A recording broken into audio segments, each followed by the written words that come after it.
Halo teman turis manis, apa kabar kalian di sana? Semoga kita semua masih diberikan kesehatan dan juga kebahagiaan walaupun pandemi ini masih belum berakhir ya.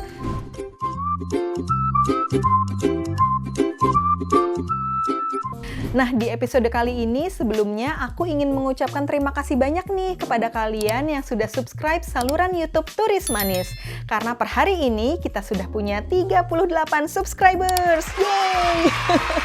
Meskipun masih sedikit, tapi aku yakin sekali bahwa saluran ini akan berkembang karena aku ingin terus memberikan video-video yang menarik yang pastinya aku kemas untuk kalian semuanya. Nah, di kisah kali ini aku ingin sekali berbagi mengenai pengalaman aku tinggal di kota Minsk, Belarusia. Kali ini aku akan membagikan pengalaman aku dan juga kesan pertama aku, dan aku juga sekaligus akan memberikan persamaan dan perbedaan antara Indonesia dan Belarusia. Jadi tonton video ini sampai selesai ya. Nah, jadi pertama kali aku menyampaikan bahwa aku akan pindah ke kota Minsk. Banyak sekali teman-teman aku yang bertanya-tanya, kota Minsk itu ada di mana sih? Mungkin bagi sebagian besar warga negara Indonesia masih kurang begitu familiar dengan negara Belarusia. Jadi, Belarusia itu terletak di benua Eropa Timur yang dimana memang merupakan pecahan Uni Soviet. Nah, Belarusia ini mereka berbatasan langsung dengan 5 negara, yaitu Rusia, Latvia, Lituania, Polandia, dan Ukraina. Di Belarusia ini mereka memiliki bahasa mereka sendiri, bahasa Belarusia, namun hampir 75-80% mengerti bahasa Rusia juga. Sebagai warga negara Indonesia, dokumen-dokumen apa saja sih yang harus kita butuhkan apabila kita ingin berkunjung ke negara Belarusia? Indonesia merupakan salah satu dari 74 daftar negara bebas visa yang dapat berlaku hingga 30 hari. Namun kebijakan tersebut hanya berlaku apabila kita memiliki penerbangan akhir ke Bandar Nasional Minsk.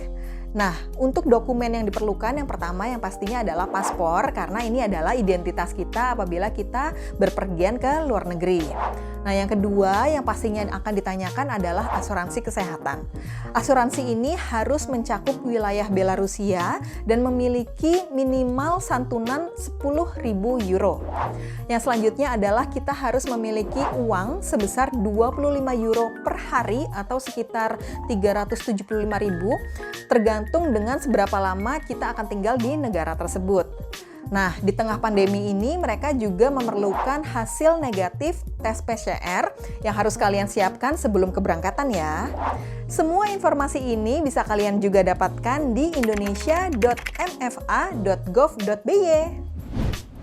Nah, persamaan antara negara Indonesia dan juga negara Belarusia dilihat dari segi bahasa. Kedua negara ini memiliki bahasa ibu masing-masing dan bahasa Inggris bukanlah bahasa utama mereka. Yang kedua, antara Indonesia dan juga Belarusia sama-sama berbentuk republik dan dipimpin oleh seorang presiden. Kemudian yang ketiga, persamaannya adalah stop kontak. Di sini antara Indonesia dan Belarusia memiliki jenis stop kontak yang sama, sehingga bagi kalian warga negara Indonesia yang hendak berkunjung ke Belarusia tidak perlu khawatir karena kita punya stop kontak yang sama.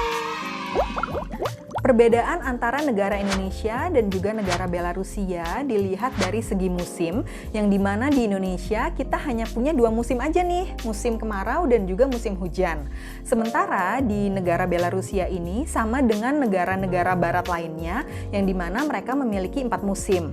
Nah, di bulan ini mereka memasuki musim semi, yang dimana suhu rata-rata di siang hari itu sekitar 7-8 derajat Celcius, dan di malam hari sekitar 2-1-2 derajat Celcius, yang dimana bagi aku yang memiliki kulit tropis itu cukup dingin. Nah, yang kedua dilihat dari segi kedutaan besarnya. Di Minsk tidak ada kedutaan besar Indonesia, namun di Jakarta ada kedutaan besar Belarusia. Nah, yang ketiga adalah dilihat dari segi pengendara mobil. Di sini, di kota Minsk ini mereka setirnya ada di bagian sebelah kiri. Sementara di Indonesia, setir kita ada di bagian sebelah kanan. Jadi sebenarnya cukup membingungkan ya, karena perbedaan setir tersebut juga memiliki perbedaan untuk jalanan. Nah, yang selanjutnya juga di kota Minsk ini, aku jarang sekali melihat sepeda motor. Kalaupun ada itu lebih ke motor gede, dan rata-rata mereka menggunakan sepeda goes. Kalau di Indonesia, waduh, itu antara sepeda motor itu bisa bener-bener kemana-mana gitu ya, banyak banget. Nah, yang selanjutnya dilihat dari pejalan kaki. Di kota Minsk ini mereka memiliki rambu-rambu untuk pejalan kaki sendiri yang dimana mereka cukup mengikuti peraturan tersebut. Kalau di Indonesia, kalau mau nyebrang, kita tinggal melambaikan tangan, lalu kita jalan dan berharap tidak ada yang menabrak. Oke, kesan pertama aku tinggal di kota Minsk, Belarusia. Yang pertama banget yang aku rasakan, kota Minsk ini bersih banget. Dan aku jarang banget ngelihat sampah berserakan. Dan udaranya juga bersih banget, pokoknya ini kotanya top banget deh, bersih. Yang kedua, menurut aku pribadi, di kota Minsk ini harganya relatif cukup murah dibanding dengan kota Jakarta. Jadi memang harga-harganya menyenangkan sekali, nggak mahal, dan juga barang-barang yang ditawarkan juga produknya kualitinya bagus banget. Nah, yang ketiga, mungkin memang banyak sekali yang bilang bahwa orang Rusia kayaknya galak-galak ya, atau nggak suka senyum ya. Nah, di Belarusia ini sendiri memang orangnya tidak terlalu banyak senyum, tapi menurut aku orangnya baik banget dan sangat membantu. Walaupun itu ada di supermarket atau di toko atau dimanapun, mereka memang tidak terlalu senyum, tapi mereka sangat baik sekali. Di video kali ini sekaligus aku ingin mengumumkan bahwa ini adalah videoku yang terakhir dalam membahas ceritaku di kota Minsk, Belarusia.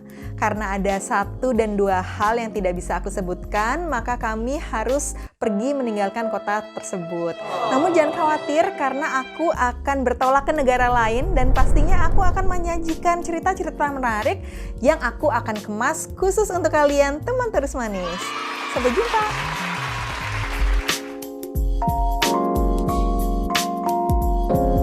Untuk nominal uang kertas yang paling kecil ada di 5 rubel.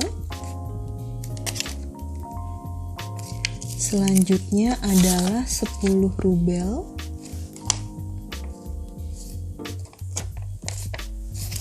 Selanjutnya punya 20 rubel.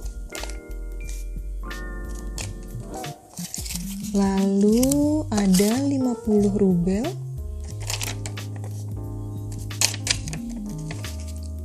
Dan yang paling besar adalah 100 rubel. Nah, untuk uang koin yang paling besar ada 2 rubel, rubeli.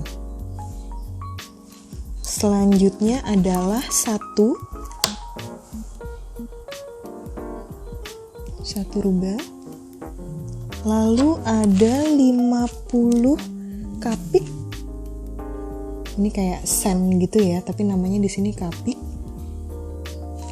Selanjutnya ada 20 kapik.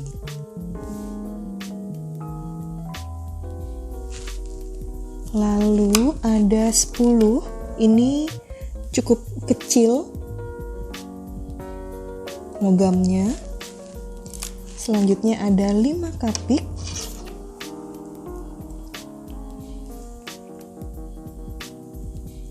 Dan ada 1 kapika, ini kecil sekali. Hati-hati nyelip di dompet. Nah, sementara untuk rupiah ke Belarusian rubel itu 5.600 Indonesian rupiah.